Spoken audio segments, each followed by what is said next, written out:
Welcome back. There's been a new Minecraft update, the Garden Awakens, or also 1.21.4 if you're boring. And in this video, you're going to learn everything that you need to know about this update. Now, the main feature of this update is the Pale Garden. The Pale Garden is a brand new sub-biome. It spawns in areas right next to the Dark Oak biome. Probably the first thing you'll notice, everything here is kind of white or gray. And even the sky, when you enter the biome, becomes the same color as the clouds. This is really similar to the cherry blossom biome added not too long ago, where the leaves of the trees and plants are very different colors than the terrain around them. However, here, instead of everything being bright and cheery, it's all quiet and dead. Not even the in-game music plays in here. Here, not even regular passive mobs like cows, pigs, sheep, or chickens can spawn. Here you can find loads of pale oak trees, lots of pale moss, as well as the eyeblossom. With the pale oak tree comes the new pale oak wood type. We get ourselves the pale oak log, which look all dark and gray, yet on the inside are a really nice looking white. We've also got the stripped variants, the wood versions, the planks. Here we can see the difference between the pale oak planks and the birch planks. Birch planks now look a whole lot yellower. Got the pale oak fences, fence gates, stairs, slabs, trapdoors, doors, signs, hanging signs, pressure plates, buttons, boats, and chest boats. Also found in this biome we have the pale moss. The pale moss seems like a grayer, whiter variant of regular moss. And in this world, we actually had some growing together. Similar to regular moss, the pale moss, when bone mealed, will convert nearby dirt or stone blocks to the pale moss. It will also create pale moss carpets and tall grass. Unlike regular moss though, this moss does not create bushes. We have the pale oak sapling obtained from breaking pale oak leaves, which spawn on the pale oak trees. Falling from these leaf blocks, you'll see a whole bunch of pale oak leaf particles. And underneath the pale oak leaves, we have the pale oak hanging moss. This block needs to be supported. The pale moss does not grow unless it is bone mealed. And it seems this is just a decorative thing, as you cannot climb it. We have the pale moss carpet, which is quite unique. When it is next to a block, it has these little things here that kind of grow up that block. It can be either 1 or 2 blocks tall. You can destroy the second block if you want, or bone meal the 1 block to grow 2 blocks. You cannot get rid of this first one entirely. The only way to obtain a renewable supply is by bone mealing your pale moss blocks. We also have 2 pretty complex blocks, the creaking heart and the eyeblossom. The creaking heart is what causes the main feature of this biome. When night falls in the Pale Garden, things start to happen. Including your regular mobs, there is another mob that can spawn here. Mixed in with the glowing eyeblossoms, you may see this tree-like creature. It is called the Creaking. However, don't turn your back, because if you do, it will come at you. The Creaking is like the opposite of an Enderman. If you're not looking at the Creaking, it will only attack if you're not looking at him. The Creaking will deal 1.5 hearts of damage. However, the Creaking itself cannot be damaged. When you try to damage the Creaking, a whole bunch of particles will appear.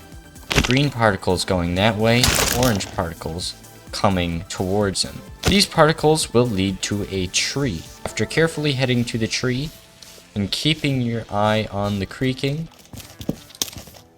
you can mine the tree and find the Creaking heart. Mining the Creaking heart will destroy it and the Creaking. If you mine it with a silk touch pickaxe, you will get the Creaking heart item. However, mining it without the silk touch enchantment will only get you resin clumps. Another thing you may notice when attacking the Creaking is that when you hit it, blocks may appear around the Creaking heart.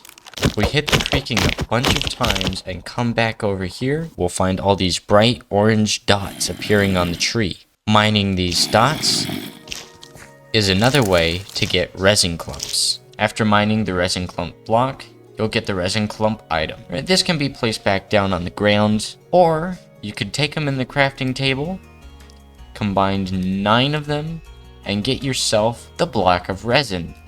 The block of resin, other than looking cool, can also be instantly mined, making it a pretty good scaffolding block. And these can be crafted back into resin clumps. With the resin clumps, we can take them, pop them in the furnace, and we have got ourselves resin bricks. 4 resin bricks will give you the resin brick block. And with these, you can craft a whole bunch of new blocks: the walls, stairs, slabs, and the chiseled resin bricks. Resin brick can also be used as an armor trim material, giving you a nice bright orange. It is much more vibrant than the dull and not very shiny copper version, which gives you more of a brown than an orange. The creaking heart, when placed down, kinda looks cool, but it doesn't do anything. And even when it is night, the creaking heart still does nothing. If you have a pale oak log on the bottom and on the top, all facing in the same direction, it will activate the creaking heart. If it is nighttime, it will spawn a creaking. Once the creaking heart is active, you can remove the log, and the creaking heart will stay active. However, if you mine the logs around it during the day, it will then deactivate, and not activate again until you bring the logs back. The creaking heart can also be used for redstone. If you have a comparator tutorial on how to use that right up in the top corner, linked up to a creaking heart, if it is nighttime, not only will it summon a creaking, but it will also give out a redstone output. And this redstone output will change. It'll get stronger if the creaking is closer to the creaking heart, and if the creaking gets farther away, the signal will go lower. The creaking can only go 32 blocks away from the creaking heart. If the creaking goes too far, it just hits an invisible barrier and cannot get you anymore. Once it is daytime, the creaking will disappear and the comparator will turn off. Using the block of resin and 2 pale oak logs, you can craft yourself a creaking heart, making them infinitely renewable. Another interesting thing about the creaking is that any illagers that come near, not including the witch or the ravager, will be frightened away, and they will run and be scared. So these may be a little helpful during a raid. And that just leaves one more item left to talk about: the eyeblossom. The eyeblossoms are flowers that can be found in small patches in the Pale Gardens. However, their appearance will change depending on what time it is you find them at. If it's during the day, you will find the closed eyeblossom. Breaking them will give you the closed eyeblossom item. However, once it gets to nighttime, eyeblossoms will start to open. Here we have the open eyeblossom with a glowing orange center. Destroying one of these will give you the open eyeblossom item. One very interesting thing, this eyeblossom here was the first one to open, and when it did, it emitted a few particles, and all the eyeblossoms next to it began to open, and it spread outwards. This is because the eyeblossoms can communicate with each other. If an eyeblossom notices that it is daytime and should be closed, then it closes up and tells all the other eyeblossoms to close. Same with night. It tells all the other eyeblossoms to open up. This can look really cool in super flat worlds when you have a whole bunch of eyeblossoms and they're closing in a whole bunch of patterns. The glowing from the eyeblossoms does not produce light, but it does look really cool, especially from farther distances away where you can see little specks of little glowing orange. However, while the eyeblossoms seem really cool, they do have a drawback. If bees touch an open eyeblossom, they will become poisoned. Holding an open eyeblossom Bees will still follow you since it is still a flower. However, you cannot breed the bees with the open eye blossoms. Feeding it to the bees will just poison them instead. This will not anger the bees. Closed eye blossoms can then be crafted into gray dye, while the open eye blossoms can be crafted into orange dye. You can also use the eye blossoms in suspicious stew. Using a closed eye blossom, you can get yourself a suspicious stew that gives you the nausea effect. And making a suspicious stew with the open eye blossom will give you the blindness effect, which is strange because you'd think an open eye would allow you to see.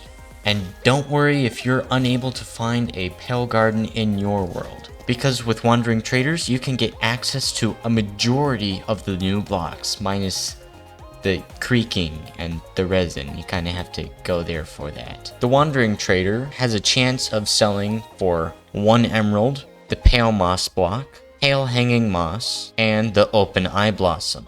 And for 5 emeralds, the pale oak sapling. However, if you do need the creaking and all those resin blocks and you still can't find yourself a pale garden, try to track down the dark forest. If you can't find one of these, you can get a map to a woodland mansion, a structure that only spawns in this biome, from a cartographer villager. And after finding the woodland mansion and the dark oak biome does not have any pale gardens anywhere nearby, then there is still hope, because in this woodland mansion, you have a chance to find the resin clumps in one of the chests. And with this, you can get the creaking heart and get all the resin you need. And that is all you need to know about the Garden Awakens update. If you're into more cool redstone stuff, I've been making a tutorial series where I teach you everything you need to know about all the different redstone components. Make sure to subscribe for more awesome videos and cool stuff, and I shall see you in the next one.